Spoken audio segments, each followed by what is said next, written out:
Hey, what's going on, guys? I'm going to talk to you today about how AfriForum is not trying to bring back apartheid. They're not pro-apartheid. AfriForum actually prefers the new flag over the old South African flag, as do I. I prefer the new flag. I think the new flag looks cooler, and I think the new flag is more of a symbol of reconciliation than the old flag. But the old flag is a symbol of reconciliation as well. Now, the 1948 National Party apartheid government continued the flag, but they did not start that flag. That flag was actually created and designed a whole 20 years before apartheid was implemented. Apartheid was implemented by the National Party in 1948. The old South African flag was created in 1928. And it was a symbol of reconciliation as well. Now, the apartheid government turned it into something that it was not. That is true. But before apartheid was implemented, during World War II, that was the flag that South Africa used to fight against Nazism.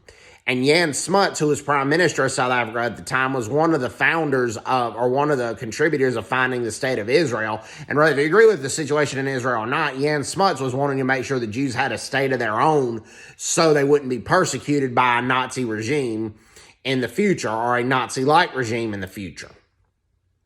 So, let's look at it in context here. In 1994, when the African National Congress and Nelson Mandela came to power, the 1994 Constitution was implemented that gave people the right to fly the old flag. That was their right to do so. That is ingrained in the South African Constitution. And what AfriForum is saying is, if the old flag gets outlawed, what is going to happen next? What more civil liberties are going to be trampled on in South Africa? Because many South Africans right now, and AfriForum points this out, do not understand the difference between democracy and majoritarianism. There's a huge difference between those two. Minorities have rights under a democratic system, and their rights must be protected. And AfriForum is not saying that white South Africans should run the country. They're not saying that. But their rights must be protected. Okay? Now, the 1928 flag was designed, and if you look at it, it has the Union Jack there, as well as the flags of the Orange Free State and the Transvaal.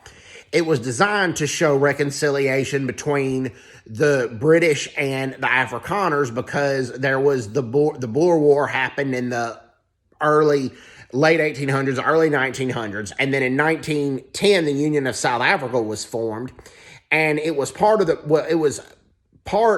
of the British Empire somewhat. It was its own nation, but remained in the UK's Commonwealth of Nations. And then after that, there was a big division amongst the Afrikaner population.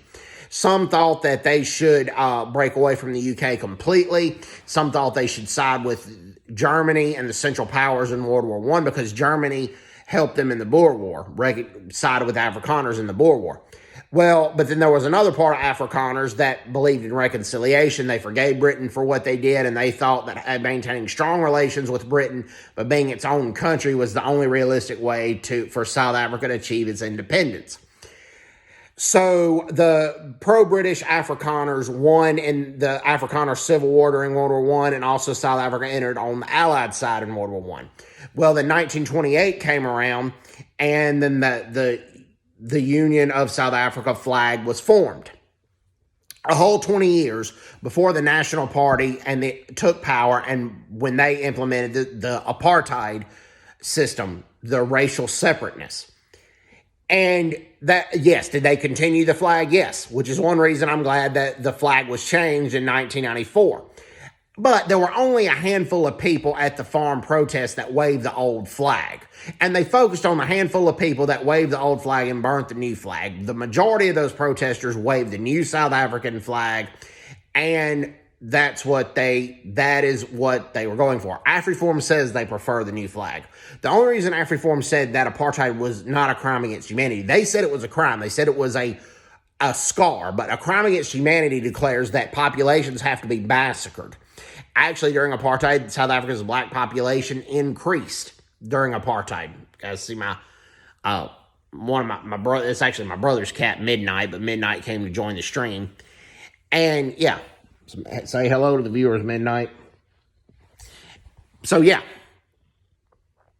so yeah, that is what happened. So AfriForum is not trying to bring back apartheid, plain and simple.